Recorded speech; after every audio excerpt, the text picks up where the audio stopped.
자, 안녕하세요. 자, 이제 문제풀이, 기출문제풀이죠.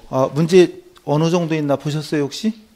문제가 전체가 뭐 다 쉬어보진 않으셨겠지만 한 358문제네요. 300 단원별로 끝까지 한 360문제 가까이 돼요. 우리 강의 시간하고 대비해 보시면 다 못 풀겠죠 당연히. 또 다 풀어드린 것도 의미가 없어요. 여러분 할 일도 없어지면 안 되잖아요. 제가 예를 들어서 띄엄 1357 아니면 148 이렇게 띄엄띄엄 풀 거예요. 띄엄띄엄. 그래서 제가 예를 들어서 여러분 딱 보시고 나는 1번 풀었으면 좋겠는데 저는 1번 안 풀고 2번 풀고 이럴 수도 있죠. 사람마다 또 다르니까. 근데 그거는 모든 분들이 다 똑같이 맞추기는 어려우니까. 그래서 만약에 제가 띄엄띄엄 1번, 3번 풀고 이렇게 넘어가더라도 2번, 4번 이런 거는 나름대로 한번 해 보시면서 궁금한 거 있으면 저기 홈페이지에 질문 올려주시면 제가 매일 확인하거든요. 올려주시면 됩니다. 어쨌거나 중요한 건 하나부터 열까지 다 풀어드릴 수는 없다. 시간 제약이라는 게 있으니까. 또 모든 문제를 또 제가 풀어드리면 여러분이 또 심심하세요. 할 일이 없어. 여러분 풀 문제도 있어야 되니까 감안하시고, 그리고 나는 이거 풀었으면 좋겠는데 이런 생각을 접어주세요 그냥. 자, 일단 기출문제풀이 가겠습니다. 기출문제는 엄청 중요한 거 아시죠? 모든 시험의 기준, 모든 시험의 등대가 기출문제잖아요. 우리 시험에 이런 정도 문제가 이렇게 출제되는구나를 파악하는 거기 때문에, 그럼 이걸 풀면서 답이 몇 번이다가 중요한 게 아니고 어차피 똑같이는 안 나오니까. 똑같이는 나오지 않잖아요. 그러니까 이런 정도 문제를 푸는데 내가 이 중에 예를 들어서 어느 정도 알고 있는지, 내가 이런 걸 놓친 게 있는지 이런 거 확인하는 게 목적입니다. 자, 문제집 가시죠. 1번부터. 회계정보의 기능과 역할 또는 적용 환경에 대한 설명으로 옳지 않은 거. 옳지 않은 걸 묻는 문제가 있고 가끔 옳은 걸 묻는 문제가 있죠. 대부분 옳지 않은 걸 물어봐요. 자, 1번 회계감사. 회계감사 있었죠? 회계감사를 통해서 회계정보의 신뢰성이 재고 높아진다. 맞겠죠? 맞겠죠? 즉 회계감사는 재무제표가 기업회계 기준에 적합한지 여부를 외부 공인회계사한테 감사받는 거니까 신뢰성 제고. 두 번째, 회계정보의 수요자, 정보를 수요자는 외부 정보 이용자뿐만 아니라 내부 경영자나 관리자도 있다. 재무회계, 관리회계. 3. 회계정보는 한정된 경제적 자원이 효율적으로 배분되도록 도와주는, 그러니까 어디에 투자할지 이런 것들을 참고할 때 자료. 그 다음 회계감사 또 나왔네. 회계감사는 재무제표가 일반적으로 인정된 기준에 따라 적정하게 작성되었는지, 즉 기준에 따라, 즉 기준을 준수했는지 여부를 의견 표명하는 걸 목적으로 한다. 다 맞죠? 답은 5번이겠네. 즉 모든 기업은 한국재택국제회계기준을 적용하는 건 아니잖아요. 모든 이런 말 나오면 일단 의심하고 보세요. 모든, 반드시, 항상, 무조건 이런 극단적인 표현 나오면 일단 의심하고 보세요. 무조건 틀린 건 아니고 대부분 틀립니다. 결국 한국재택국제회계기준은 상장기업, 그리고 은행, 금융회사 이런 데고요. 그리고 예를 들어서 중소기업이나 이런 데는 규모가 좀 작고 이런 데는 무조건 국제기준을 적용하는 건 아니다. 됐죠? 그 다음에 3번. 왜 2번 안 푸냐? 그런 거 하지 마세요. 접어주세요 그냥.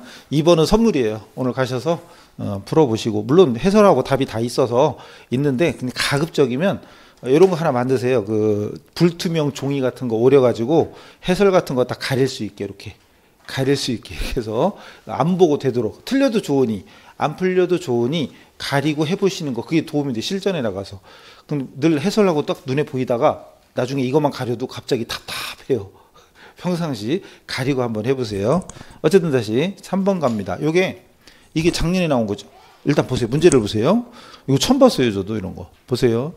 재무제표에 부채로 반영해야 될 항목을 모두 고르래요. 부채. 저 X1년. 근데 이 부분. 이렇게 나온 거 저 처음 봤어요. 문제 지문에 나온 게. X1년 근무 결과로 X2년의 연차를 사용할 수 있게 됨. 해당 연차는 X2년에 모두 사용될 걸로 예상되나 사용되지 않은 연차는 X3년까지 수당이 지급된대요. 근데 포인트가 이거죠. X1년 근무 결과로 X2년. 근데 중요한 건 근무한 연도가 X1년. 우리 회계학에는 수익비용 대응이라는 게 있죠. 그러니까 근무를 한 게 X1년이야. 그럼 X1년에 해당되는 인건비는 X1년에 해당되는 인건비는 X1년에 기록이 돼야 돼요. 지급했든 안 했든.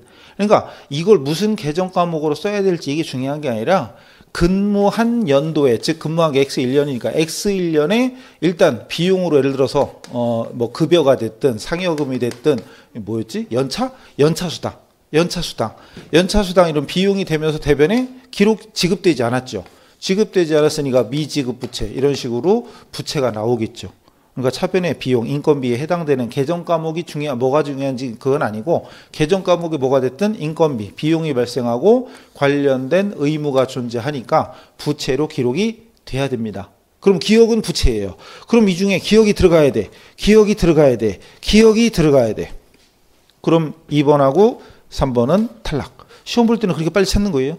시험 볼 때는 어차피 객관식이니까 빨리 쳐내는 겁니다. 쳐내고 그 다음 이건 뭐냐, X1년에 구매 계약이 체결되고 X2년에 컴퓨터 납품할 예정이다. 이건 계약만 맺었죠? 계약만 맺고 나중에 줄 거래. 근데 우리 회계 생기초 배울 때 무슨 계약, 주문, 보관, 약속은 이 자체로 회계상 거래가 아니죠. 거래가 아니야. 그럼 니은은 들어가면 안 되네. 니은 들어가면 안 되네. 끝. 더 할 거 없어요. 끝. 그럼 답은 4번이죠. 3, 4번은 이미 탈락됐고, 얘 니은 들어갔으니까 틀렸고. 아, 아니구나. L 4번이구나. 디귿도 있네. 에이, 못 봤어요. 디귿. 그럼 X1년 재무제표 승인을 위해서 X2년 3월에 개최된 정기주총에서 현금 배당을 결의했다. 현금 배당하면 이때 나오는 말이 미지급 배당금이죠. 현금 배당하기로 한 미지급 배당금이죠. 부채죠. 그럼 부채로 기록돼야 되네? 3번? 4번? 부채는 부채잖아요. 그리고 차변에 무슨 미처분 이익여금, 어쨌든 이익여금인데 그럼 부채로 기록되니까 답이 4번인가요? 아니죠. 왜냐하면 주총이 열리는 건 X2년이죠. 그럼 이건 X2년에 기록할 부채예요. 잠깐. 그랬다가 주총 끝나고 지급하면 미지급 배당금 없어지고 대변에 뭐 현금이나 이런 식으로 나가는 거예요. 이건 언제? X2년에. 이건 X1년도의 영업 실적에 대한 결과지만 회계 처리상으로 이건 잉여금 처분하는 건 X2년이에요. 근데 물어본 게 뭐죠? X1년 말. 아, 치사하게. X1년 말 부채로 계상할 금액이에요. 그러니까 이건 X2년에 계상할 거다. 그럼 결국은 디귿 들어가면 안 되니까 답 1번이에요. 이게 은근히. 그러니까 문제를 아까 저도 X1년 만에 강조를 안 하고 넘어왔죠. X1년에 강조를 안 하고 넘어왔으면 디귿도 들어가서 답이 4번 한 사람 많을 거예요. 그죠? 근데 다시 처음에 X1년 말 부채로. 그럼 X1년 말 저거 놓치면 이거 그냥 답이 4번인 거지. 근데 X1년 말까지 알고 있었으면 1번이죠. 그래서 이게 은근 이런 게 헷갈리는 거예요. 이게. 아까 제가 처음에 저거 체크를 안 하고 왔어요. 그러면 답이 4번. 근데 다시 잘 째려보면 X1년. 그러니까 이 문제가 함정이라면 함정인 거죠. 의외로 은근히 물론 이거에 대한 그 답안 이 답안 맞춘 사람 몇 퍼센트냐 이런 건 발표를 안 하니까 모르지만 어쨌든 이거 틀린 사람 되게 많았을 겁니다. 시험이라는 게 이런 거예요. 저런 거 지문에 있는 중요한 표시 같은 걸 놓치면 한 문제 날아가는 거지. 분명히 부채는 맞아요. 부채는 맞는데 X1년 걸 물어봤으니까 그래서 이 문제도 아마 많이 틀렸을 것이다. 작년 문제입니다. 우리 시험 볼 때도 문제라든가 지문을 잘 파악해야 돼요. 또 넘어가서 6번으로 갑니다. 왜 6번이냐? 따지지 마세요. 죄송해요. 제 맘이에요. 그냥. 자, 6번. 자, 재무제표 표시에 관한 설명으로 옳지 않은 겁니다. 이것도. 옳지 않은 거. 재무제표가 한국채택 국제회계 기준의 요구사항을 모두 충족한 경우가 아니라면 한국채택 국제회계 기준을 준수했다라고 작성하였다라고 기재해서는 안 된다. 아마 여러분도 문제지 이제 앞으로 쭉 왔다리 갔다리 문제 풀다 보면 이 문장을 많이 풀 겁니다. 어쨌든 국제기준을 준수했어야 돼요. 맞죠? 일단 맞고. 두 번째, 한국채택 국제기준에서 요구하거나 허용하지 않는 한 자산과 부채 그리고 수익과 비용은 상계하지 않는다. 이것도 많이 나올 겁니다. 다른 말로 하면 상계 금지고 다른 말로 하면 총액 표시예요. 총액주의, 총액 표시입니다. 그러니까 자산과 부채, 수익과 비용은 각각 총액으로 기재하는 걸 원칙으로 한다. 물론 예외적으로 상계하는 경우도 있을 수 있습니다. 기준에서 허용하면. 세 번째, 기업은 현금 흐름 정보를 제외하고는 발생주의 회계를 적용해서 재무제표 작성한다? 당연한 거죠. 현금 흐름표를 제외하고 그 다음 4번 많이 나온 겁니다. 부적절한 정책은 이에 대해서 공시나 주석 또는 보충 자료를 통해서 설명한다면 정당화할 수 없다. 이거 많이 나온 겁니다. 근래에도. 부적절한 정책을 사용하면 안 돼요. 즉 기준에서 허용하지 않는, 기준에서 인정하지 않는 방법을 쓰고 나서 나중에 보충한다고 되는 게 아니다. 쓰지 마라 이거죠. 결론은 틀렸고 답입니다. 그 다음 유사. 서로 비슷한 것끼리는 중요성 분류에 따라 재무제표 구분하여 표시한다. 자, 재무제표에 구분하여 표시한다. 유사한 항목. 중요성 분류. 중요하다면 구분해서 표시하고, 만약에 상대적으로 중요하지 않다면 비슷한 것과 통합할 수도 있습니다. 중요성 분류에 따라. 포인트가 이거예요. 중요성 분류에 따라. 중요하다면 구분 표시. 중요하지 않으면 비슷한 거와 통합 표시 가능하다. 그리고 가급적 기본서도 그렇지만 문제지도 또 두 번, 세 번 풀어보려면 표시를 되도록 책에다 하지 말고 연습장에다 따로. 그럼 나중에 다시 또 풀어보게. 그럼 답이 표시되어 있으면 다음에 올 때는 그냥 눈이 답으로 가버려요. 그럼 나중에 모의고사 보거나 그러면 잘 안 될 수도 있어요. 또 넘어갑니다. 8번 외부감사. 우리 시험에 많이 나오는 거.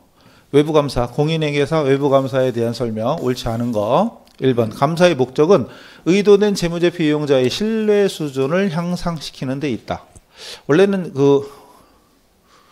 어디 갔나? 이건 없네. 원래는 그죠. 재무제표가, 기업의 재무제표가 기업회계 기준. 아까 앞에 나왔던 거죠. 기업회계 기준의 적정성. 이걸 판단하는 거죠. 네, 그럼으로써 결론은 재무제표의 신뢰 수준, 신뢰성을 향상시키는 거. 어쨌거나 이상 없죠? 두 번째, 감사인이 충분하고 적합한 감사 증거를 입수한 결과 왜곡 표시가 재무제표에 중요하지만 전반적이지 않다. 그러니까 잘못된 게 있는데 전반적이지 않대요. 그럼 한정의견. 기억나세요? 기준의 적정성, 즉 기준에 적합하다. 가장 간단하게 하면 기준에 적합하다. 그러면 당연히 적정의견이고, 그 다음 기준에 위배됐는데 그 내용이 경미하다. 그럴 때는 한정의견이었고, 중요하다면, 중대하다면 부적정이었죠. 부적절이 아니고 부적정 이거였죠. 그럼 이거죠. 왜곡 표시가 있긴 있는데 전반적이진 않다. 그 일부 뭐뭐뭐를 제외하고는, 뭐뭐뭐를 우리 책에 보면 이거 있죠. 뭐뭐뭐를 제외하고는 뭐뭐뭐 이렇게 표시되어 있는 거. 그다음 기준에 적합하다 위배됐다 문제가 아니라 아예 감사 범위의 제한, 자료를 제공하지 않거나 아니면 독립성이 결여되어 있다. 이럴 때 쓰는 말이 의견 거절이었죠. 어쨌든 2번도 이상했고. 3번 회계감사를 수행하는 감사인은 감사 대상 재무제표를 작성하는 기업이나 경영자와 독립적이어야 한다. 제3자. 독립된 제3자가 감사를 해야지. 만약에 서로 친인척 관계, 특수관계에 있다. 그러면은 잘못을 굳이 밝히려고 안 하겠죠. 당연한 얘기고. 그 다음 재무제표의 중요성 관점에서 일반적으로 인정된 회계기준에 따라 작성되었다. 일반적으로 인정된 회계원칙이 한국재택 국제회계 기준이니까 작성되었다면 적정의견. 두말하면 잔소리죠. 그건 맞죠? 그럼 틀린 거 찾는 거예요? 다 맞으니까 답이 이건가 그럼? 이거. 감사 대상 재무제표는 기업의 경영진이 감사인의 도움 없이 작성하는 것이 원칙. 감사인과 상관없이 경영자가 재무제표를 먼저 작성하고, 그리고 감사인은 그 재무제표를 보고 나중에 판단하는 거라 도움 없이, 이상하게 돼 있죠. 도움 없이 작성하는 게 원칙이나 주석 작성은 도움을 받을 수 있다. 주석도 재무제표예요. 주석도 재무제표. 그러니까 감사인의 도움하고 아무 상관이 없는 거죠. 이렇게 표현되는 것도 처음 봐요. 무슨 도움이 된다 이런 거. 어쨌든 상관없는 거죠. 결론은 답이 5번. 그러니까 우리가 늘 보던 것만 문제 나오지는 않는다. 문장을 어디서 만드는지, 하여튼 새로운 문장 이런 걸 내요. 자, 다음. 이 부분 일단 넘어가고 그럼. 자, 계산 문제 같은 거 시간이 더 걸리기 때문에 아무래도 계산 쪽, 그리고 지금까지 이론만 하다가 계산 문제 같은 건 거의 안 했기 때문에 이제 계산 문제를 좀 더 많이 풀려고 할 거예요. 자, 이제 2절. 자, 재무 상태와 재무 성과 측정. 그 중에 1번부터. 자, 이게 기본형인데 문제로 많이 나옵니다. 이런 거. 자, 물어본 건 비용총액이에요. 비용총액을 물어봤고 기초자산, 기초부채, 기말자산, 기말부채. 자, 이런 거 풀 때는 대원칙, 우리 회계의 대원칙이 자산에서 부채를 빼면 자본이죠? 그죠? 거기에다가 기초는 기초끼리, 기초는 기초끼리 묶고 기말은 기말끼리 묶으면 됩니다. 끼리끼리. 그럼 기초면 기초자산, 기초부채, 기초자본 이러면 되고 기말은 기말자산, 기말부채, 기말자본 이러면 돼요. 끼리끼리. 그 다음 또 제 가장 기본적인 공식이 있죠. 수익에서 비용을 빼면 당기 순이익이다. 기본이잖아요. 기본. 그럼 어쨌든 여기서 기초는 기초끼리. 그럼 요거 자산에서 부채 빼면 기초자본이 보이죠? 기초자본이 이렇게 하면 19,000원인가? 그 다음 기말은 기말끼리. 그럼 기말자본이 보이죠? 기말자본이 보이죠? 요거에서 보면 3만원. 그리고 여기 현금배당 유상증자가 있는데 만약에 이게 없다면 기초자본보다 기말자본이 늘었으니까 이익이잖아요. 그럼 11,000원 이익이죠. 근데 저게 있어. 현금배당과 유상증자가 있어. 그러면 이런 걸 어떻게 풀어라고 정해진 건 없죠. 만약에 공식으로 푼다. 공식으로 푼다면 원래 당기순이익 구하는 또 하나 공식이 하나 있잖아요. 기말자본에서 기초자본을 빼면 순이익이죠. 기본은. 그런데 지금처럼 유상증자, 현금배당 이런 거 있으면 여기에다가 유상증자를 여러분 책에 다 있어요. 유상증자 더하고 현금배당 있으면 빼고 막 이런 식으로 해야 돼요. 이렇게. 이런 식으로. 근데 이렇게 공식으로 하다 보면 오히려 헷갈릴 수도 있어. 그래서 어떻게 하냐. 이런 문제, 당기 순손익과 관련된 이런 문제는 웬만하면 T계정, 오전에 심화 강의 때 있었는데 자본 계정을 자꾸 그려보세요. 자본 계정 그리는 것처럼 쉽고 빠른 게 없어요. 사실은. 자본 계정. 자, 거래의 판료소상 자본은 원래 대변이죠. 대변이 증가, 차변이 감소. 이걸 생각하면서 갖다가 집어 넣어보면 의외로 간단합니다. 공식 일일이 안 하고 이건 공식이랄 것도 없으니까 이건 당연한 거고 공식이랄 것도 없고 이거를 공식으로 안 하고 이렇게 풀려면 자, 자본은 기초가 대변부터 시작하죠. 대변. 기초가 대변이면 기말은 차변. 그 다음에 증가. 자본이 증가 대변이니까 유상증자. 물론 유상증자가 있으면 유상감자도 있으면 반대쪽에 쓰면 돼요. 유상감자 있으면 쓰면 돼요. 서로 반대쪽에. 증자가 있으면 감자도 있겠지. 근데 이런 문제치고 증자는 있어도 감자까지 나오는 건 거의 없어요. 어쨌든 있으면 쓰면 됩니다. 그 다음 또 현금배당. 이게 중요한 건데 현금배당은 잉여금의 감소예요. 잉여금의 감소니까 현금배당 꼭 와야 돼요. 바꿔 말하면 주식배당은 오면 안 돼요. 주식배당은 여기에 아예 안 들어가요. 왜? 주식배당은 차변의 이익여금, 대변의 자본금이라서 자본의 변동이 없어요. 그 다음 유상증자만 온 데 있죠. 무상증자 안 옵니다. 역시 무상증자도 자본총액이 변화가 없으니까 이런 것들은 오면 안 되는 것들이고 그 다음에 또 여기서 또 단기 순이익 발생하면 자본이 증가하죠. 순이익 발생하면 자본이 증가 또는 이익이 있으면 반대로 손실도 있겠지. 문제에 따라 손실이면 손실은 반대쪽에 쓰면 돼요. 어려운 거 아니죠. 그 다음에 기말을 한 칸 더 있대. 그 다음에 간혹 가다가 기타 포괄이익, 기타 포괄이익 이것도 있으면 쓰면 되는 거지. 기타 포괄이익. 이익이 있으면 반대로 손실도 있으니까 기타 포괄 손실. 있으면 있는 대로 다 쓰면 돼요. 그리고 요거 두 개를 합치면 총포괄이익이죠. 총포괄이익. 요거 두 개를 합치면 총포괄 손실이 되죠. 문제에 따라서. 그리고 여기서 순이익이나 손실이라고 썼잖아요. 근데 순이익 대신 그냥 수이익이라고 적어도 되죠. 손실 대신 비용이라고 적어도 되죠. 자, 문제 자료가 수익 비용이 있잖아요. 수익 비용. 그럼 그냥 수익과 비용을 그냥 적어도 됩니다. 어차피 이 수익과 이 비용의 차액이 뭐예요? 어차피 수익과 비용의 차액이 이익이잖아요. 만약에 수익이 100이고 비용이 70원 나오는 거 그럼 둘 다 쓰나 아니면 30원 쓰나 결론은 똑같잖아요. 이런 식으로. 자, 이렇게 T계정에 이렇게 집어넣고 계산하는 것처럼 쉽고 빠른 게 없다. 그럼 이 T계정 그리는 연습이 이제 여러분 해설에 써 있지만 이렇게 그리는 연습이 어느 정도 돼 있다. 아, 참. 이런 건 있어요, 또. 해설에 보면 이거랑 똑같이 돼 있어요, 안 돼 있어요? 조금 다르죠. 조금 다르죠. 왜냐하면 자산이 기초자산, 기초부채가 양쪽에 다 있어요. 그죠? 근데 저는 지금 기초자본만 써놨어요. 그러니까 해설은 문제마다 이거 해설은 다 사실 제가 다 쓴 건 아니고 몇 개만 제가 쓰고 몇 개는 그냥 다 원래 있던 건데 어쨌거나 해설이 문제마다 달라요. 그러니까 푸는 사람마다 해설이 다르고 그리고 또 그래서 저도 강사가 누구냐에 따라 또 여러분도 해설을 안 본다면 푸는 사람 어떤 사람은 공식을 쓸 테고 어떤 사람은 그릴 테고 다 다르죠. 그러니까 해설만 보고 연구하려고 하지 마시고 일단 해설을 보지 마시고 그냥 풀어보세요. 자꾸. 그러다 보면 어느 이제 쉬운 방법, 그중에 좀 이해가 빠른 방법을 선택하게 되는 거니까 일단 해설하고 조금 다르더라도 이해하시고 일단 중요한 건 요거를 머릿속에 이제 가급적 저는 이제 앞으로 이렇게 풀 거니까 주로 여기다 한번 집어넣어 보자고요. 그럼 저기 미리 구했죠. 물론 저걸 미리 안 구하고 해설에 있는 것처럼 기초자산, 기초부채를 양쪽에 다 써도 돼요. 다 써도 되는데 그건 알아서 하시고 저는 자본이니까 이렇게 그려드렸으니까 자 기초자본 저기 19,000원 기말자본 3만원 그 다음 현금배당 차변에 1,000원 유상증자 대변에 7,000원 그 다음 수익 있죠. 그냥 수익 35,000원 그냥 때려 듭니다.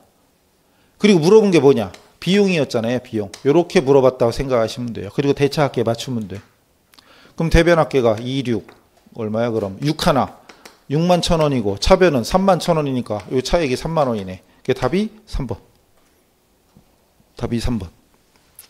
이렇게 T계정 구조가 어느 정도 여러분 머릿속에 그려지고 연습이 된다면 숫자 몇 개만 따다다 집어넣으면 돼요. 지금 저는 설명에서 한글을 썼지만 여러분 문제 풀 때는 그냥 T계정 그리고 숫자만 몇 개 따다다 집어넣으면 답이 나옵니다. 물론 저는 기초자본과 기말자본을 구해놓고 했고 아니면 저걸 그냥 다 쓰려면 해설에 있는 것처럼 어차피 기초자산, 기초부채 위치 보면 잔액이 이거거든요. 어차피. 어쨌든 해설은 어떻게 써있든 간에 결론은 원리는 자본계정 구조를 그려봐라. 중요해요. 이런 문제가 거기도 많죠. 그래서 다른 것도 풀어보셔야 되고 3번 볼게요. 이것도 물어본 건 총포괄이 이기네? 물어본 건 총포괄이 이기네? 물어본 건 총포괄이 이게요. 총포괄이 그래놓고 자료 기초자산, 기초부채, 기말자산, 기말부채. 그죠? 그럼 이것도 끼리끼리 기초는 기초끼리, 기말은 기말끼리 끼리끼리 묶으면 이제 요 정도는 암산되니까 기초자산에서 기초부채 빼면 250만 원 대변, 기말자산에서 기말부채 빼면 450만 원 기말자본 차변. 그 다음 유상증자가 대변에 50 그리고 대차합계가 맞아야 되는데 총포괄이익이 요거 두 개 합친 거죠. 당기순이익과 기타포괄이익 합친 거 이거잖아요. 끝. 그럼 차변이 450이고 대변은 300이니까 150이잖아요. 150 요거만 정리되면 자본 계정만 여러분이 몇 번 그려보면서 위치 개념만 잡히면 이거 구하는 거 일도 아니죠. 바로 나오죠. 공식 여러 개 쓸 필요도 없어요. 어쨌든 자본 계정 구조는 열심히 정리해서 외우시면 돼요. 그리고 해설에 써 있는 건 자산부채를 다 써놓은 건데 뭐 그건 여러분이 이제 이해가 되면 되고 아니면 해설을 보지 말고 그냥 풀어보셔야 됩니다. 그럼 지금 제가 풀어드린 요 방식을 활용하시면 될 거예요. 자, 이런 식의 문제가 꽤 여러 개 있어요. 현금 배당이 있느냐 없느냐, 그 다음에 그 유상증자, 무상증자 이런 게 있느냐 없느냐인데 또 제가 다른 걸 보면 막 풀어드리고 싶어서 그러면 안 되고 자 마지막 또 6번 요게 26회죠. 재작년 문제. 우리 시험이 25회까지 단 한 번도 안 나오다가 26회 때 이게 나오는 바람에 시험장에서 허걱했을 겁니다. 근데 40문제 중에 분명히 한두 개는 생판 듣도 못한 거, 듣보 이런 문제가 분명히 나올 거라는 거. 우리 시험 보러 가서도 마찬가지. 그러니까 그런 건 시험장에서 일단 제껴놓고 푸는 거예요. 제껴놓고 다른 것부터 푸는 거예요. 다시 가볼게요. X 1년 초 기초에 현금 100만 원을 출자해서 설립했다. 바꿔 말하면 기초자본. 장사 처음 시작할 때 자본이니까 기초자본이 100만 원이에요. 그 다음 이거는 재고자산, 상품 재고자산 200개를 구입할 수 있는 금액이래요. 200개면은 200개로 나누면 5만 원인가? 5만 원이겠죠? 5천 원? 5만 원? 5천 원? 5천 원인가? 5만 원이에요? 5천 원, 250. 물론 넘어가요. 그리고 또 계속해서 5천 원 맞아요. 5천 원. 그 다음 기중의 물가가 3% 올랐대. 3% 상승했고 기말 순자산이 다른 말로 자본이잖아요. 150만 원이래. 그 다음에 X 1년 말, 연말, 기말에 똑같은 재고자산을 새로 구입하려면 6,000원 줘야 된대. 처음엔 얼마였다고요? 아까 이렇게 하면 5,000원. 5,000원이요. 기초에는 5,000원 주고 살 수 있었는데 기말은 6,000원 줘야 살 수 있대요. 이럴 때 실물자본 유지. 실물자본 유지 개념에 의한 단기 이익이 얼마냐 이런 문제. 다른 거래는 없다. 이럴 때 우리가 배웠던 명목상 명목화폐 개념이라고 있어요. 우리가 원래 하던 거 명목화폐 유지 개념 이거는 기말자본. 기말 순자산이 아까 얼마였지? 150만 원. 기말 순자산 150만 원이고 기초 순자산이 저기 100만 원이었잖아요. 이것만 따지면 돼 그냥. 50만 원이 단기 이익이다. 이렇게 따지는 게 명목화폐 개념. 근데 이걸 물어본 게 아니죠. 그 답이 50만 원 아예 없네. 없으면 다행이고. 자, 그다음 이 문제는 실물자본 유지. 실물자본 유지 개념. 이거는 자, 기초에 200개를 구입할 수 있었고요. 그다음 기초 자본이 어쨌든 100만 원이었죠. 만 단위. 아, 그리고 100만 원이 100만 원으로 한눈에 보인다. 그럼 만 단위. 이렇게 만 단위를 쓰세요, 주로. 150만 원이 150으로 보인다. 그럼 만 단위로 150 이런 식으로. 어쨌든 기초가 100이었죠. 그다음에 기초가 이거 재고자산 200개를 구입할 수 있는 금액이었다며요. 그다음 기말에도 이 200개를 구입할 수 있는 실물자본. 그러니까 200개 기말에 살려면 6,000원으로 올랐네. 원래는 5,000원이었는데 그러니까 이 기말에 200개가 6,000원이 됐으면 적어도 기말까지 똑같은 재고자산 기초든 기말에는 200개가 있으려면 처음에는 100만 원인데 여기서는 120만 원이 되는 거죠. 120만 원. 그러니까 이렇게 가격 차이 난 요 금액 20만 원은 이거는 그냥 처음에는 단위당 5천 원인데 지금 6천 원으로 변해서 이렇게 된 거지 내가 영업을 잘해서 돈 버는 게 아니죠. 그럼 이건 순수한 이익이 아니라는 거예요. 이건 자본으로 보자. 자본 유지. 자본 유지 개념에 나타나는 일종의 자본 조정 항목이다. 이거 배당 가능한 재원이 아니다. 그리고 나서 기말에 이건 유지예요. 이 정도 유지. 똑같은 200개를 구입하려면 200개를 구입할 수 있는 실물자산 200개가 있어야 되니까 그 정도 유지하려면 이만나 들어간다. 어쨌든 이 부분은 자본으로 보고 기말에 순재산이 150이 됐어. 그럼 요 차이 30만 원이 요건 이익이다. 그럼 요것은 배당 가능한 재원이 된다. 이런 식으로. 얘는 배당하면 안 된다. 이런 개념에 쉽게 얘기하면. 그래서 이 문제의 정답은 이거예요. 그래서 요거. 이익으로 인식할 금액은 30이다. 30. 그래서 2번이 된 거예요. 요거 쉽지 않죠. 그리고 또 하나 있어요. 불변구매력이라고 불변구매력 단위. 이건 경제학적인 물가 상승을 고려한 겁니다. 이거는 기초 자본이 100이었고 그다음 유지. 아까 물가가 저기 3% 올랐죠. 기초 자본이 100이었는데 물가가 3% 올라가면 1 플러스 0.3하니까 1.03 그럼 103만 원이죠. 그럼 요 3만 원은 자본 유지 조정. 요거 자본 유지 조정. 그냥 줄여서 자본 조정 할게요. 자본 조정이다. 그다음 기말 순자산 얼마냐? 150이다. 그러면 47만 원 올랐으니까 요만큼이 이익으로 보자. 47만 5번에 있죠? 5번. 그 5번은 불변 구매력 단위. 이런 것도 있다. 근데 지금 20몇 회까지 단 한 번도 안 나오다가 맨날 이것만 나오다가 얘만 나오다가 26회 때 얘가 나와가지고 아마 시험장에서 이거 처음 본 사람 많을 겁니다. 근데 그때까지는 뭐 어디든 간에 강의를 안 했을 거예요. 왜? 모든 강의 기본은 기출문제 분석부터 시작하니까. 우리 시험에는 이런 거 20몇 회까지 한 번도 안 나왔다. 그럼 사실 강의도 안 했을 거란 말이에요. 모의고사도 웬만하면 없었을 거고. 물론 한 사람도 있겠지. 물론 드물게는 있었겠죠. 근데 어쨌든 웬만한 사람들은 이런 게 있는지도 모르고 문제를 풀었을 것이다. 아마도 우리 시험 보러 가도 분명히 한두 개는 또 이런 게 있었나 싶을 정도로 새로운 게 있을지도 모릅니다. 어쨌든 그런 것들은 센스껏 빨리 일단 제껴놓고 넘어갔다가 중요한 건 찍으면 되잖아요. 마지막에는. 마지막에는 찍으면 되지. 이런 거 만약에 몰랐던 거 나왔다고 이거 붙잡고 있으면 안 되죠. 근데 이게 몇 번에 나왔나 기억이 안 나는데 이게 만약에 앞에 있어서 봐요. 한 5번이나 6번에 있어서 봐. 그럼 문제 몇 개 풀지도 않는데 벌써 머릿속에 이게 남아있으면 그 다음은 잘 안 되겠죠. 근데 어쨌든 모의고사 보고 이럴 때는 기본 원칙이 새로운 거 나왔다. 그리고 이건 원칙인데 지금 그거 할 때는 아닌데 말 나온 김에 빨리. 첫 번째는 무조건 이론 문제, 말 문제가 이론형 문제. 이론형 문제만 푸는 거예요. 그냥 계산은 손도 대지 말고. 좀 있으면 모의고사 보죠. 모의고사 볼 때 참조하세요. 그거 중요한 거예요. 말 문제부터 푸세요. 1교시가 이제 1번부터 80번이죠. 40번까지가 회계, 41번부터 시설. 그럼 일단 어쨌든 1번부터 그냥 말 문제만 쫙 풀어요. 계산 문제는 손도 대지 말고. 물론 말 문제라고 다 풀리지 않죠. 어려운 거 있죠. 제껴요. 모르면 제껴요. 풀리면 좋은 거고 안 풀리면 그냥 넘어가요. 그냥 무조건 넘어가요. 요걸 잘해야 붙어요. 요걸 잘해야 붙어요. 일단 넘길 줄 아는 사람이 합격하는 거예요. 그 다음 끝까지 가. 1번부터 80번까지 1교시 기준. 2교시가 민법이니까 알아서 하시고. 자, 1교시 기준. 이렇게 간 다음에 두 번째는 이제 계산 문제 풀어요. 푸는데 이런 건 모르던 거죠. 모르면 제껴요. 모르면 제끼고 풀리는 것만 풀어요, 일단. 그럼 결론은 시설 쪽이 아무래도 계산 문제 몇 개 안 되니까 1교시 때 회계 먼저 하는 것보다는 시설 먼저 하는 게 유리할 수도 있죠, 그럼. 이제 그건 알아서 하시면 되고. 그리고 이제 세 번째로 다시 처음 돌아와서 이제 이거 건너뛴 거 있죠. 건너뛴 거나 모르는 건 어떻게 하면 돼, 이제. 찍으면 되지. 찍으면 되죠. 이건 중요한 거예요. 항상 나중에 모의고사 볼 때도 이거 제낄 줄 아는 사람이 붙는 거예요. 미련하게 붙잡고 있어. 이거 풀어야 돼. 막 이러고 있으면 그다음부터 머리가 하얘지고 아무것도 안 됩니다. 꼭 기억하세요. 넘어가요. 자, 이제 회계 원리 들어갑니다.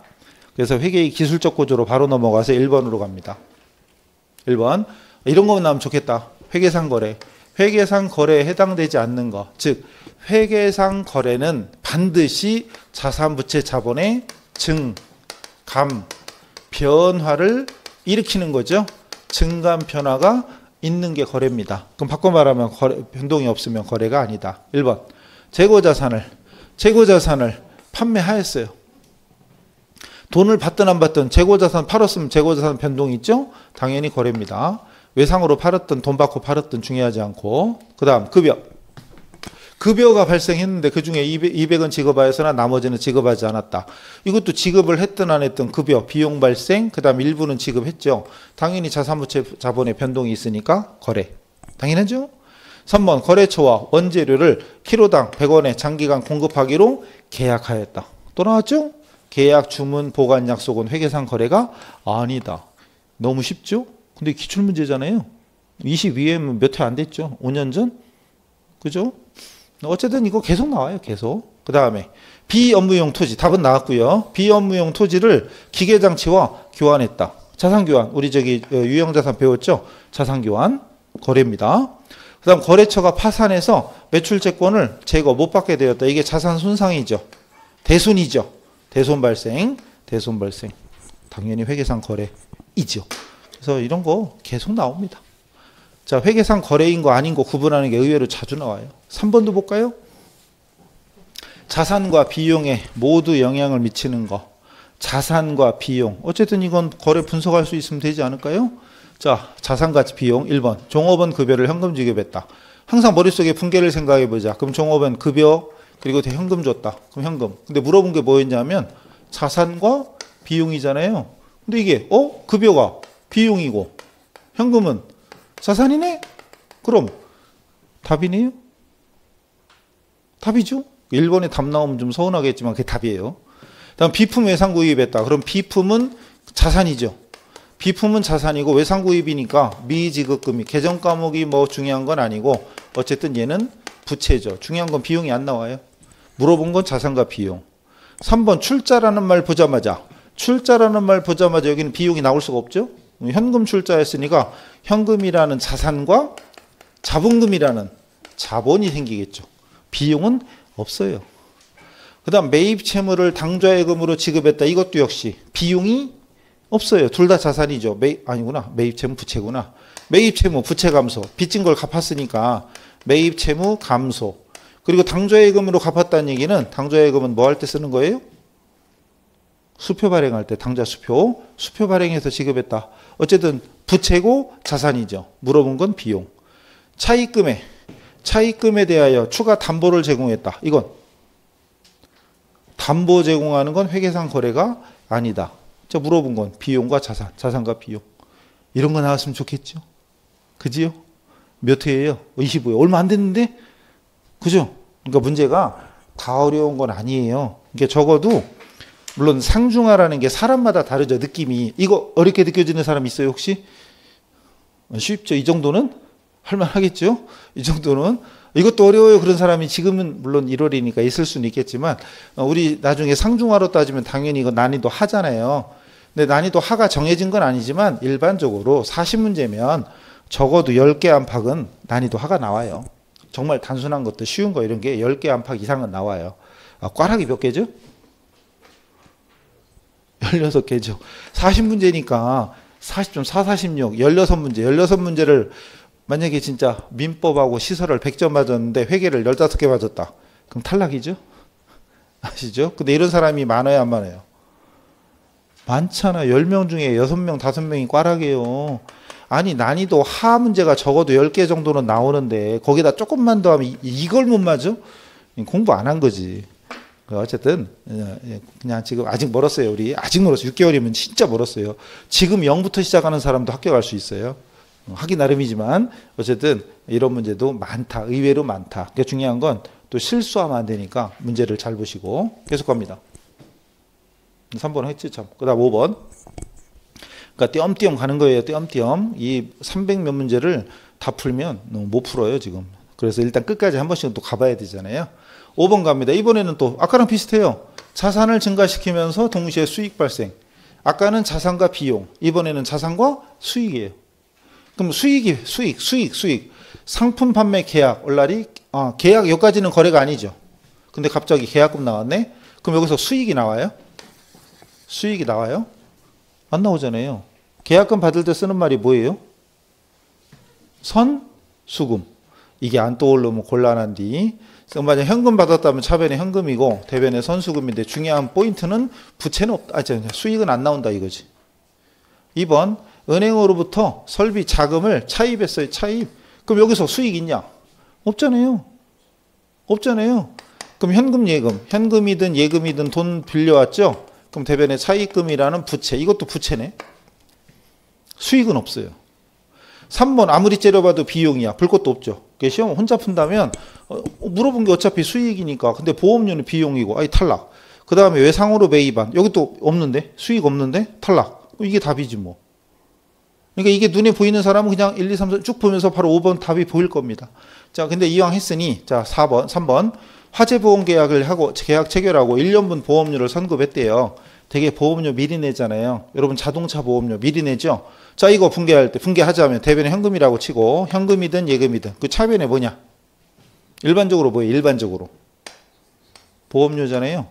보험료 그럼 비용이죠. 근데 또는 뭘로 처리할 수도 있다. 1년치 미리 줬으니까 선급 비용으로 선급 보험료, 선급 비용, 선급 보험료로 처리할 수도 있다. 이게 무슨 처리법? 얘는 자산 처리법, 얘는 비용 처리법. 이따 뒤에 나오겠죠 또. 어차피 나오겠지. 어쨌든 중요한 건 이 문제의 포인트는 수익 발생이니까 이건 답이 아니다. 4번 전기에 전년도에 외상으로 매입한 거를 현금으로 갚았다. 그럼 차변에 외상매입금. 외상매입금 또는 매입채무 대변에 현금이니까 이것도 역시 부채와 자산 물어본 수익하고는 아무 상관이 없다. 답은 이미 나왔고 컨설팅 용역을 제공하고 외상으로 하였다. 컨설팅 용역. 만약에 여러분이 컨설팅 업자예요. 무슨 컨설팅이 있는지 몰라도 컨설팅이야. 그럼 여러분이 컨설팅 제공하고 수익, 용역 수익이죠. 용역 수익. 컨설팅 수익. 용역 수익이 발생을 했고 돈은 못 받았어요. 그럼 미수금이 되겠죠. 미수. 이런 식으로. 미수 수익이 됐든 미수금이 됐든 어쨌든 외상으로 했다. 미수금. 물론 외상매출금이라고 할 수도 있는데 보통 외상매출금은 어느 때 쓰는 말이냐. 외상매출금이나 외상매입금은 재고자산, 상품거래. 상품을 사고 팔 때 쓰는 말이니까 보통은 외상매출금보다는 용역수익이니까 미수용역수익 또는 미수용역수익 또는 그냥 미수금 이런 식으로 할 수 있어요. 중요한 건 자산과 수익이라는 거죠. 수익. 계정 과목이 뭐가 됐든 수익이다. 답은 이게 언제 거예요? 이건 또 이건 좀 됐네. 21회네요. 어쨌거나 이런 식의 문제 많다. 거래 분석. 회계상 거래이냐 아니냐. 그 다음에 이 거래 요소. 자산이나 부채, 자본, 수익, 비용 중에 어떤 것이 변화가 있는지 이런 걸 물어보는 문제가 많다. 넘어가요. 또 시산표로 갑시다. 시산표 중요한 거. 시산표는 왜 작성하냐. 시산표는 7번 같은 경우 뭐 필수적이라는 동 뭐라는 동 막 써있죠. 시산표 작성하는 이유는 근본적인 이유는 대차 합계.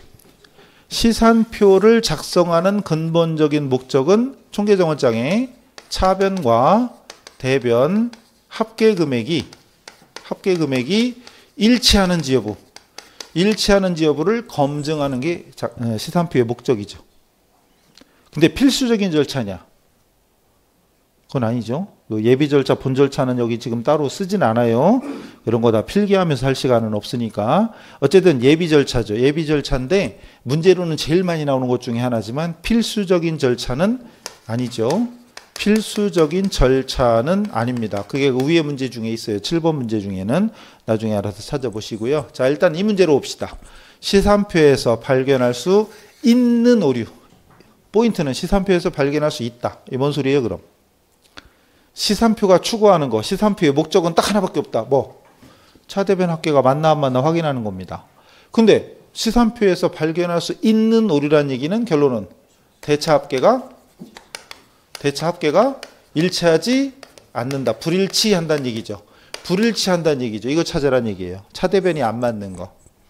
1, 2, 3, 4, 5번 중에 답이 뭐냐는 뭐 크게 중요한 건 아니고 문제가 뭔지 시산표에서 발견할 수 있는 오류와 시산표에서 발견할 수 없는 오류를 알면은 뭐 어쨌든 답이 나오겠지 뭐. 1번 비품을 현금으로 구입한 거래를 2번 반복해서 기록했다. 중복됐어요. 그럼 중복됐어요. 차대변을 2번 적었어. 비품 현금 이거를 2번 적었어요. 그럼 2번 적으면 합계는 맞냐 안 맞냐? 합계는 맞죠. 그럼 이거 대표적인 뭐예요? 이거 중복 이런 것이 대표적으로 시산표에서 발견할 수 없는 오류죠. 발견할 수 없는 오류. 그 다음 2번 사채 계정 잔액을 기타 보고할손익 공정가치 측정 금융자산 계정 차변에 적었대. 뭐요? 그럼 사채가 뭐였지 우리가? 사채가 뭐에 속했죠? 사채는 부채였잖아요. 비유동 부채였잖아요. 부채는 원래 어느 변이에요? 대변이잖아요. 대변에 적을 걸. 뭐 거시기 금융자산 차변에 적었대. 대변에 적을 걸 차변에 적었대. 그럼 당연히 차대변이 안 맞죠. 그럼 답이겠죠? 차대변이 안 맞는 게 답이죠. 그럼 이게 답이에요. 그 다음 건물 계정 잔액을 투자부동산 계정 차변에 적었대. 이때 건물은 뭐에 속한다? 자산이죠. 그럼 자산 잔액은 원래 어느 변? 차변이죠. 차변인데 이것도 차변에 적었대. 과목은 틀렸지만 건물, 투자부동산 과목은 서로 틀리지만 둘 다 차변 같은 변이에요. 차변에 적을 걸 차변에 적었대요. 아무 이상 없잖아요.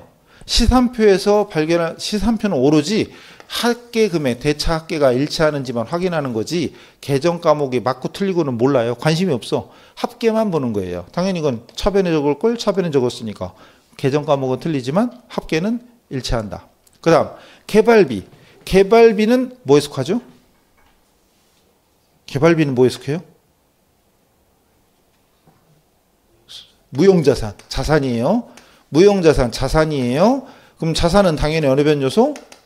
차변 요소. 근데 이걸 연구비 차변에 적었대. 연구비는 판관비, 비용입니다.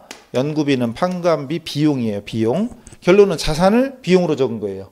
자산을 비용으로 적었어. 그럼 잘못은 잘못이지만 중요한 건 어차피 둘 다 차변 거야. 어차피 차변 거니까 합계는 이상 없죠. 그럼 시산표는 모른다. 알 수 없다. 그죠? 근데 알 수 있는 걸 물어본 거니까 일단 답은 벌써 나왔고, 그 다음 매입 채무를 현금으로 지급했는데 회계 처리가 누락되었대요. 대표적으로 중복되었거나 누락된 것이 발견할 수 없는 오류죠. 발견할 수 없는 오류. 어차피 이건 똑같은 건 다시는 안 나오겠죠? 똑같이는 안 나오겠지만 이런 식으로 시산표라는 개념 또는 시산표에서 발견할 수 있는 오류와 시산표에서 발견할 수 없는 오류 뭐 계속 나오는 거예요. 이건 우리 시험뿐만 아니라 다른 객관식 시험에서도 시산표에 관련된 건 띄엄띄엄 심심하면 나옵니다. 심심하면 또 있죠. 10번도 있어요. 이번에는 발견할 수 없는 오류. 이번에는 시산표 작성을 통해서 발견할 수 없는 것을 물어봤어요. 근데 문제가 좀 길어 보이지만 결론은 같은 문제입니다. 그래서 수정 전 9번을 할 거. 몰라. 10번. 다른 거 안 봐요. 다른 거 보면 이것도 해야 되고 저것도 해야 되고 끝이 안 나. 어쨌든 10번 갈게요. 이번에는 발견할 수 없는 겁니다. 그럼 발견할 수 없는 것은 대표적으로 누락되었거나 중복되었거나 뭐 기타 등등이잖아요. 그럼 대충 답이 또 나오지 않을까요?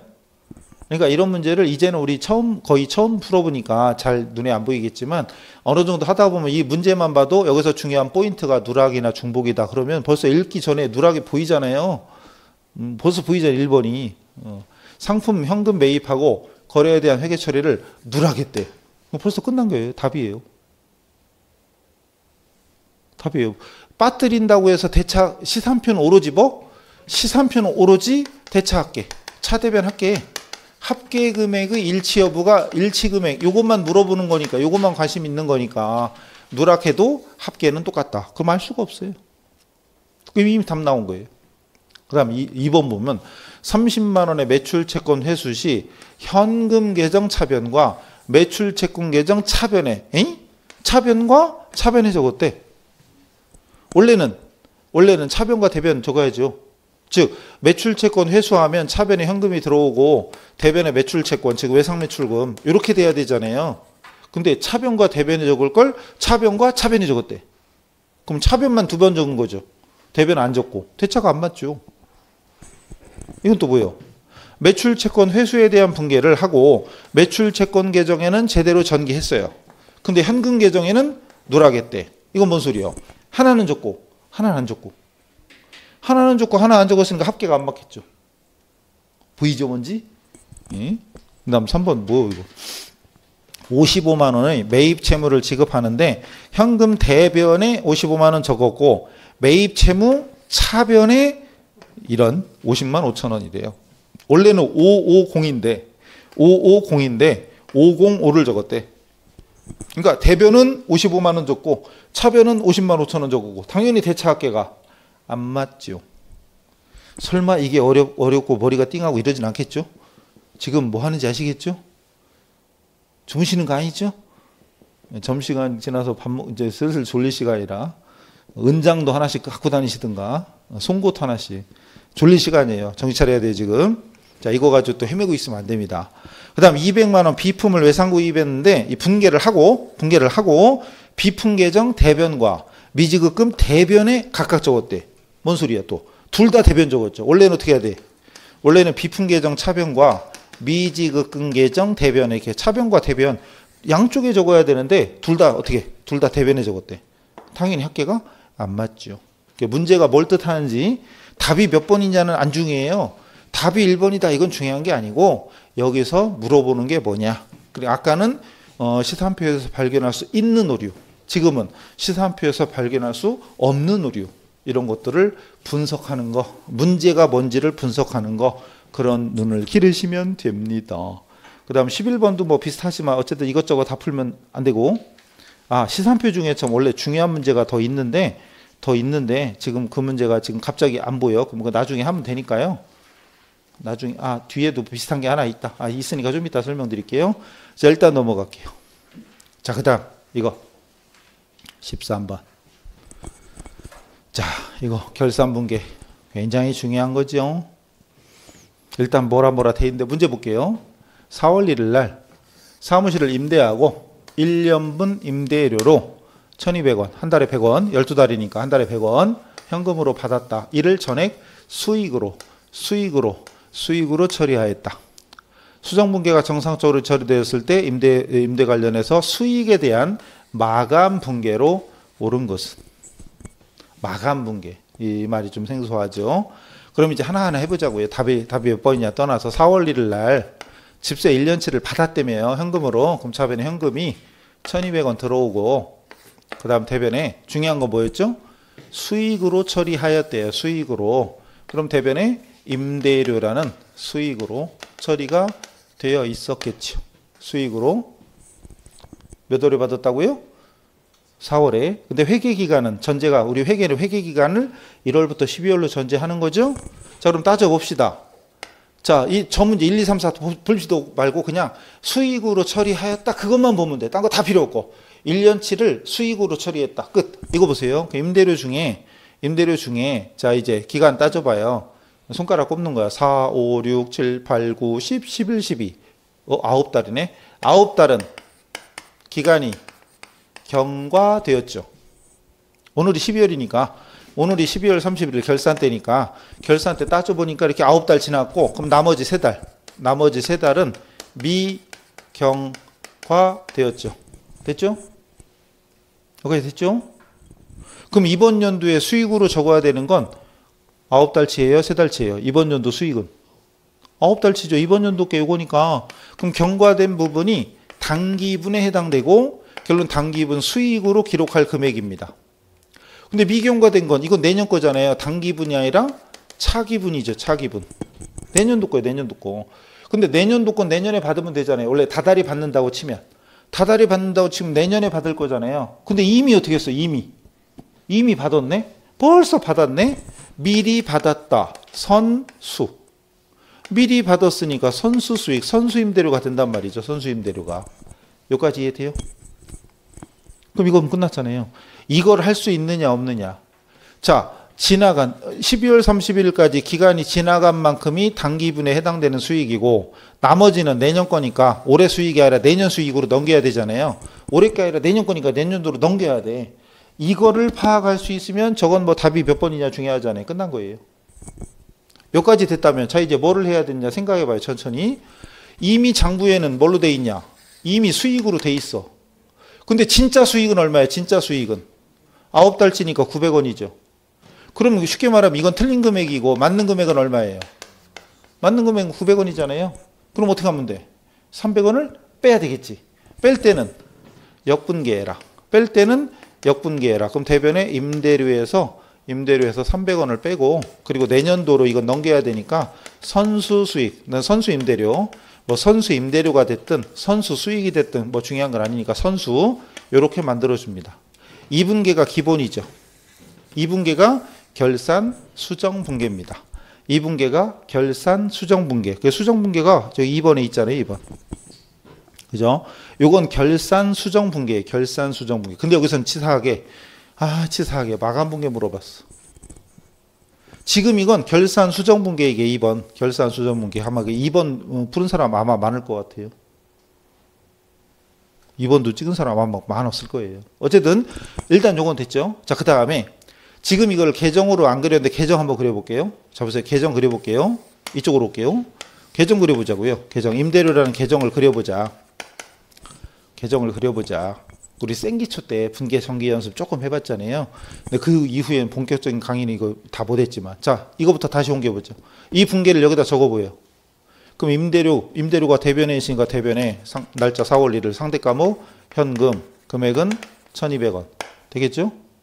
그 다음 결산분계. 이 결산분계를 계정에 옮겨봐요. 차변에 임대료, 대변에 선수 임대료. 계정에 적으면 임대료 차변에 있으니까 차변에 날짜 12월 31일 상대 과목 선수 임대료, 선수 수익, 선수 임대료, 뭐 선수 임대료든 수익이든 뭐 금액은 300원. 그리고 오늘이 기말이니까 장부를 마감해야죠. 마감할 때는 대차합계 맞춰야죠. 기억나요? 마감할 때는 대차합계 맞춰라. 잔액을 빵으로 만들어라. 그럼 1,200원에서 300원 뺀 900원. 그 여기다 뭐라고 쓰죠? 여기다 뭐라고 쓰죠? 마감할 때? 이게 임대료 수익이잖아요. 비용 수익 마감할 때는 뭐라고 써요? 손익, 집합손익, 손익이잖아요. 손익, 집합손익. 그리고 이걸 분계로 뽑아내면 그 1번이잖아요. 이게. 그 1번이잖아요. 요걸 분계로 뽑아내면 또 이렇게 생각해도 되지. 임대료 1,200원이었잖아요. 1,200원 중에 300원을 뺀 나머지 900원. 나머지 900원은 손익계정으로. 이때 손익계정은 결과적으로 손익계산서로 갈 금액이다 이거죠. 결국은 손익계산서로 갈 금액이에요. 이거 물어본 거 이거. 여기서는 치사하게 이걸 물어본 겁니다. 이게 답이 1번인 거죠. 그러니까 2번은 결산 수정 분계, 결산 정리 분계고 1번이 이 마감 분계예요. 그리고 이거 이렇게. 그래서 했다고 쳐. 그리고 1,200 대차합계 1차하고 끝. 그리고 다음 연도 1월 1일 날 다음 연도 이제 해가 바뀌었어요. 이제 아까 여기서 이거 석 달치가 내년 거라고 그랬잖아요. 근데 해가 바뀌었어. 아까 여기까지는 24년이고 여기까지는 24년이고 지금 이제 25년 됐어. 25년 되면 25년에 이번에 준 건 하나도 없죠. 이번에 받은 거 임대료 받은 건 없지만 작년에 받았던 거 중에 300원은 이번 연도 거잖아요. 그럼 이번 연도에 나타나게 만들어주기 위해서 작년에 뺐던 걸 다시 원위치. 그럼 대변에 임대료 다시 300원을 만들어주고 선수 임대료 없애줍니다. 선수 임대료를 없애줘요. 이렇게 결산 때 했던 수정 분계를 역분계하는 거, 요거를 뭐라고 하냐? 요거를 혹시 아까 책에서 보셨나? 재대체 분계, 재수정 분계, 재대체 분계, 재수정 분계 또는 역분계, 개시분계, 기초의 역분계, 역분계라고 해요. 이런 걸 결산 때 했던 분계를 역분계. 그래서 임대료 개정 대변에 1월 1일 날 상대 과목에 선수 임대료 그래가지고 300원을 이렇게 적으면 여기까지는 24년도고 여기서부터 25년이에요. 그럼 25년 장부에는 임대료가 300원 적어놓고 시작하는 거죠. 이렇게. 물론 계정 그리는 것까지는 안 나오지만 어쨌든 비용 수익 마감할 때는 손익이라고 쓴다. 이걸 알고 있느냐 그 문제입니다. 그래서 답이 어쨌든 1번이고요. 집합손익, 손익. 그리고 차기율로 가는 건 저 자산부채자본 마감할 때인데 이거 분계는 따로 안 하는 거고 그 다음 4, 5번은 1, 2번하고 박혀 있는 거. 어쨌든 이게 알고 보면 어려운 문제가 아닌데 처음 공부하는 사람들은 이런 분계가 어려워요. 더군다나 평상시에는 결산 수정 분계, 즉 2번 이게 초점인데 여기서는 물어본 게 마감 분계, 장부 마감하는 분계니까 어렵죠. 좀 어렵죠. 어쨌거나 처음 하는 사람한테는 이 문제도 어렵다. 자, 그 다음에 다시 이쪽에서 여기다 지우고 다시 할게요. 그럼 똑같은 문제 가지고 잘 보세요. 똑같은 문제 가지고 여기 보세요. 집세 1년치 받았잖아요. 1200원. 그리고 처음 받을 때 뭘로 처리했죠? 임대료로. 이게 수익처리법이에요. 그럼 처음부터 아예 수익으로 잡고 시작한 거예요. 그리고 결산 때 그중에 내년도 걸 선수임대료라고 그래서 임대료에서 선수임대료 바꿔서 내년도 이렇게 넘어갔죠. 결론은. 자, 근데 이번에는 차변에 4월 1일 날 24년 4월 1일 날 현금을 받으면서 1200원 받으면서 대변에 여기다가 내가 집세를 미리 받으니까 1년치를 미리 받았으니까 나는 처음부터 선수로 처리할래. 미리 받았으니까 선수임대료 이런 식으로. 이게 무슨 처리법? 어쨌든 선수자 들어가면 이건 부채예요. 그럼 얘는 수익으로 처리했으니까 수익처리법이고 얘는 부채로 처리했으니까 부채처리법이 되는 거죠. 아까는 임대료, 지금은 선수임대료. 이렇게 해도 돼요. 여러분이 건물주예요. 여러분이 건물주인데 여러분은 건물주가 세를 줄 때 조건이 있어. 1년치 미리 내고 들어와. 아니면 나가. 들어오지 마. 우리 건물은 인기가 좋아요. 실제 그런 데도 있어요. 인기 좋은 데는 선불 내고 들어와요. 선불. 그래서 선불 받았어요. 선불로 받았어. 그러니까 미리 받았으니까 선수인 거 맞잖아요. 자, 그리고 내용은 그리고 시간이 흘러서 12월 결산이 됐네. 그럼 내용은 똑같잖아요. 어차피 9달은 지나갔고 그리고 3달은 미경화되었다. 내용은 똑같아요. 그리고 지나간 만큼은 당기분 수익으로 적어야 되는 거고 미경화된 건 이건 차기분이니까 당기분이 아니라 차기분이니까 요만큼이 진짜 뭐가 된다. 요만큼이 진짜 선수 수익이 되는 거죠. 당기분 경과된 건 오늘까지 시간이 지나간 건 당연히 당기분 그냥 수익으로 적을 부분이고 아직 지나지 않은 미경과된 부분은 내년도에 해당되니까 선수 수익에 해당된다. 내용은 똑같은 거예요. 그러니까 시작을 임대료로 적어놓고 시작했는지 선수 임대료라고 적어놓고 시작했는지 그 차이입니다. 그럼 결산분계는 어떻게 될까요? 처음에는 시간이 걸려도 천천히 생각해봐요. 어떻게 될까요? 이 내용이 이해 안 되진 않겠죠? 이 내용이 이해 안 되면 이제 말짱 할 거예요. 그러니까 이번 연도에 해당되는 건 당기분 손익계산서에 수익이나 비용으로 적어야 돼. 그 다음 당기분이 아닌 거, 미경과된 부분 내년 거니까 이건 선급비용이나 선수수익으로 바꿔야 돼. 이게 포인트예요. 이것만 알면 정리분계는 자동으로 되는 겁니다. 어쨌든 분계는 어떻게 된다고요? 다시. 그럼 선수임대료가 1200원 적혀 있는데 분석을 해보니까 결론은 900원은 수익으로 잡혀야 되고 300원이 선수수익으로 잡혀야 되잖아요. 결론 선수수익으로 적힐 금액은 1200원이 아니고 300원이잖아요. 300원. 맞는 금액이 300원이잖아요. 그럼 이거를 생각할 수 있으면 되는 거예요. 그러면은 1200원이 아니라 300원이 맞는 거야. 그럼 이게 맞는 거니까 그럼 900원을 빼야 되겠네. 그럼 선수임대료를 차변으로 없애요. 그럼 차변으로 900원을 빼고 대변에 임대료라고 900원을 만들어 줍니다. 그럼 아까 분계는 이렇게 됐지만 지금 분계는 이렇게 되니까 생각하기 나름이라고 처음 하는 사람들은 헷갈려. 아까는 임대료 선수임대료인데 지금은 선수임대료 임대료네. 이렇게 되는 거지. 근데 욕하기 전에 뭘로 처리했냐? 뭘로 처리했느냐? 수익으로 처리했냐? 부채로 처리했냐? 어차피 문제에 반드시 그건 주어지게 돼 있다. 그걸 보고 나서 분계는 스스로 생각해 보면 당연한 겁니다. 그럼 이 분계가 몇 번이지? 저기 5번인가요? 5번? 5번이네. 이게 5번이죠. 그죠? 5번이 답이 되려면 맨 위에 1년분 임대료를 받고 전액 수익으로 처리한 게 아니라 부채로 처리했다면 그때는 결산분계가 5번이 되는 거예요. 재밌죠? 그 다음 보세요. 어차피 또 임대료는 결산 때 손익으로 대체하잖아요. 그럼 임대료가 900원이 집합 손익으로 대체하는 건 똑같아요. 얼라리 이 분계는 아까 했던 1번하고 똑같은데? 어차피 손익으로 가는 건 당기분 손익계정이 내내 손익계산서라고 그랬잖아요. 손익계정이 손익계산서예요. 그럼 손익계산서에 적히는 수익은 어차피 900원이야. 어차피 900원. 똑같아요, 그건. 이거 어떻게 처리해야 되는 이 문제 정답은 1번이에요.